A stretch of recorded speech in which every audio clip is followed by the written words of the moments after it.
Imp. My name is Ken Boyter, and this is a fantasy review show.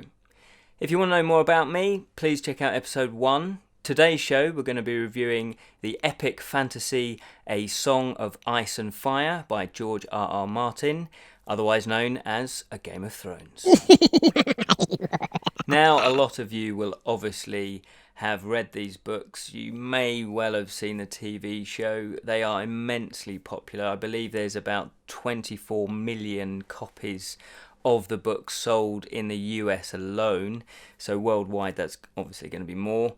It's been translated into 20 different languages. There's spin-offs, there's merchandise, there's t-shirts and board games and card games. There's even a comic adaptation. So this, fantasy series is a big deal. So the question then begs, why am I reviewing it? There's two reasons why I'm reviewing it. First is because I consider this series of books to be pretty much a game changer. It's what Tolkien did back in 1954 when Lord of the Rings was published. I would put them alongside that epic fantasy. And the second reason is because I hadn't read fantasy for a number of years. I know, shock horror. I was reading other books. I was broadening my reading horizons. And Game of Thrones was the series that got me back into fantasy. So for me, this is quite a personal journey of reading these books and getting to know these characters. And it also did help inspire me to start writing fantasy. Anyway, on with the review. I'm not going to give any spoilers away. I just want to point that out because I think when I like to approach books or films, I like to not really know too much about it. Obviously, I need to know a little bit about it to get me into watching it or reading it. So I'm going to not really give away any spoilers. Now, I know that's going to be really difficult to avoid because it's all over social networks at the moment and your friends have probably read these, hopefully. But we'll just do the review without doing any spoilers. Now, the first book was A Game of Thrones, and here it is. Here's my copy. And it's obviously well thumbed. And that was published in 1996. And the whole of the first novel and the reason why the Game of Thrones exists is because there is a struggle, there's a power struggle in Westeros, and it's all to do with the Iron Throne.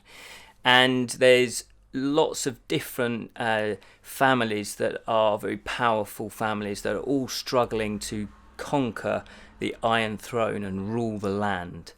The second strand is there's a slow build-up. There's a threat beyond the borders in the north of Westeros, and that becomes more and more apparent as the series of books goes on, and you realise eventually that that's going to be quite a main storyline. And the third strand in the first book is there is an exiled daughter of a long ago king, and she is seeking revenge. She wants to claim the Iron Throne for herself. So those are the three main plot strands. The characters at the heart of these books are the characters. Martin writes them so well. They are fully fleshed out. They're well thought through. And the way that he writes these novels it's third person, but limited to their experiences. So every chapter is a different character, and you see and feel and think like they do. You get to know exactly what they're doing and why they make the decisions that they do. That is the masterstroke, because when you're in that particular chapter, you know exactly what that character is thinking and feeling. And I really enjoyed that. I could read one character and then you start reading other chapters and then you get back to the other character and you think, oh yeah, what were they up to previously? And then so I quite enjoyed rereading that and go, oh yeah, of course, so he was there and now he's going to be doing this. And I really thought that was a genius way of structuring the novels, because as the novels progress, more and more characters come into the story, and you then have to look at the back, because there is an index of characters, so you understand where they all fit in with each other. Beautifully done.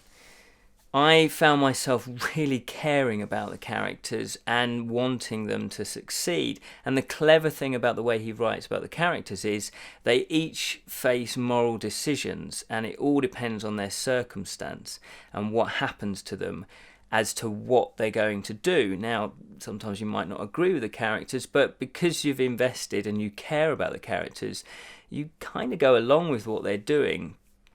And I just think that because of that, you really engage, you really feel fully immersed with what the characters are doing. And George R. R. Martin does say that, the themes are, yes, political intrigue. That's, I guess, the main theme of this. But it's also the heart is in conflict with itself. So again, it's about each character struggling with the decisions they're going to make. And of course, every decision they do make is going to have a consequence. So I really adored the way that he did the characters. And the plot, as I say, is more to do with political intrigue. And yes, there are battles, but the battles are there. They need to be there. If there's violence, it's justified. If there's kind of sexually explicit scenes, they're there for a reason. He's not just putting them in for that sake. There is magic, there is mysticism in there as well, and it's at the beginning it's very low key, and that works. It's more to do with historical writing to begin with, so it's a medieval setting, and then slowly there's a build up as you go through the books of the magic and the mysticism. My final thoughts? Well, I loved these series, absolutely adored them. I couldn't get enough of them. I love everything about these. I love the plots, I love the characters, I love the subplots, I love the structure of these books. I even love the design of the books. The covers are beautiful. I love the world that he has created. It's real, it's believable. And to me, if you're going to write fantasy, that's the hardest part, is to make everything believable. Even the magic is believable.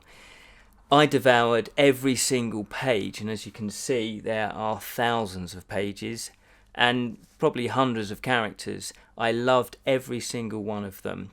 So what George R. R. Martin has created here is pretty much on the level with Tolkien and with, I would say, George Lucas and Star Wars. He's created a universe, a world that millions of people adore, and you can imagine the fandom writing that has gone on, and everybody wants to be involved. It's amazing. So I would totally recommend that you buy these books, that you read them, that you adore them, that you love them, and believe you me, I'm tempted to reread them. Thanks for watching. That was my review of George R. R. Martin's fantastic, epic fantasy series, A Song of Ice and Fire. If you'd like to see more book, film and board game reviews, all fantasy based, then please watch the other episodes. We'll be doing more of these.